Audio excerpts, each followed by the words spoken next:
ଏକ ବନ୍ଧନ ଯାହା ଅଜାଣତରେ ଅମୂଲ୍ୟ ବନ୍ଧନରେ ପରିଣତ ହୁଏ ତାହା ହେଉଛି ସ୍ନେହ।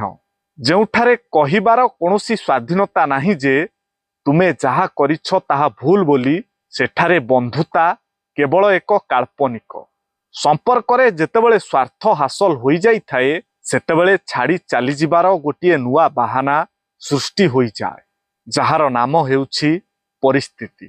ପ୍ରେମ ସମସ୍ତଙ୍କ ଜୀବନରେ ଆଶୀର୍ବାଦ ସଦୃଶ୍ୟ ହୋଇନଥାଏ, କାହା ଜୀବନକୁ ଅଭିଶାପ ହୋଇ ବି ଆସିଥାଏ। ଝିଅମାନଙ୍କର ପୁଅ ସାଙ୍ଗ ଥିଲେ କୌଣସି ଝିଅ ଚରିତ୍ରହୀନ ହୁଏ ନାହିଁ। ବିପଦରେ ସର୍ବପ୍ରଥମେ ଗୋଟିଏ ପୁଅ ସାଙ୍ଗ ହିଁ ଆଗେଇ ଆସିଥାଏ। ଅନ୍ୟକୁ ସାହାଯ୍ୟ କଲାବେଳେ ମନରେ ଯେମିତି ଭାବନା ଆସୁଛି ଯେ ମୁଁ ତାକୁ ସାହାଯ୍ୟ କରିଛି, ମୋତେ ବି ଆଉ କିଏ ସାହାଯ୍ୟ କରିବ। ସେହିପରି ଅନ୍ୟର ଖରାପ ଚିନ୍ତା କଲାବେଳେ ବି ଭାବନ୍ତୁ, ମୁଁ ତାର ଖରାପ ଚିନ୍ତା କରୁଛି, ମୋର ବି ଆଉ କିଏ ଖରାପ ଚିନ୍ତା କରୁଥିବ।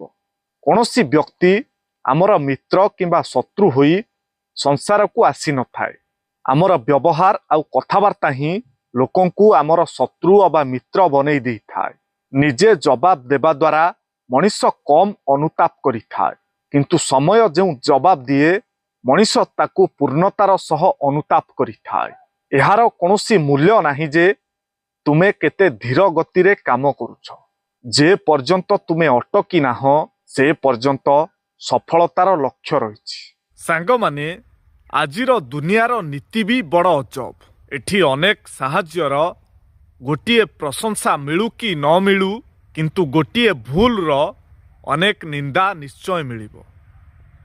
ଆପଣ ଲୋକମାନଙ୍କ ପାଇଁ ହଜାରେ ଭଲ କାମ କରନ୍ତୁ, ଲୋକେ ତାହା ଭୁଲିଯିବେ। କିନ୍ତୁ ଆପଣ ଗୋଟିଏ ଛୋଟିଆ ଭୁଲ କାମଟିଏ କରିଦିଅନ୍ତୁ, ଦେଖିବେ ଲୋକେ ତାକୁ ଜୀବନ ସାରା ମନେ ରଖିଥିବେ, ଆଉ ଆପଣଙ୍କୁ ପ୍ରତି ମୁହୂର୍ତ୍ତରେ ସେଇ ଭୁଲ ପାଇଁ ଉପହାସ କରିଚାଲିଥିବେ ଅବା କନ୍ଦେଇ ଚାଲିଥିବେ। କ'ଣ ସାଙ୍ଗମାନେ ଠିକ୍ ତ? କମେଣ୍ଟରେ ଆପଣଙ୍କର ଉତ୍ତର ଲେଖିବା ପାଇଁ ଅନୁରୋଧ। ଆଉ ଯଦି ଭିଡ଼ିଓଟି ଆପଣଙ୍କୁ ଭଲ ଲାଗିଥାଏ ତାହେଲେ ନିଶ୍ଚୟ ଗୋଟିଏ ସେୟାର କରିବେ।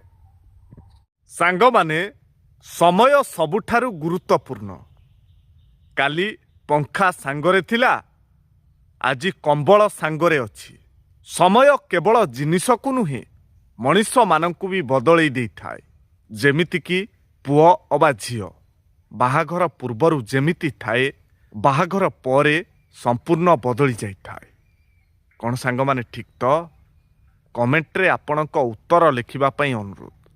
ଆଉ ଯଦି ଭିଡ଼ିଓଟି ଆପଣଙ୍କୁ ଭଲ ଲାଗିଥାଏ ତାହେଲେ ନିଶ୍ଚୟ ଗୋଟିଏ ସେୟାର କରିବେ।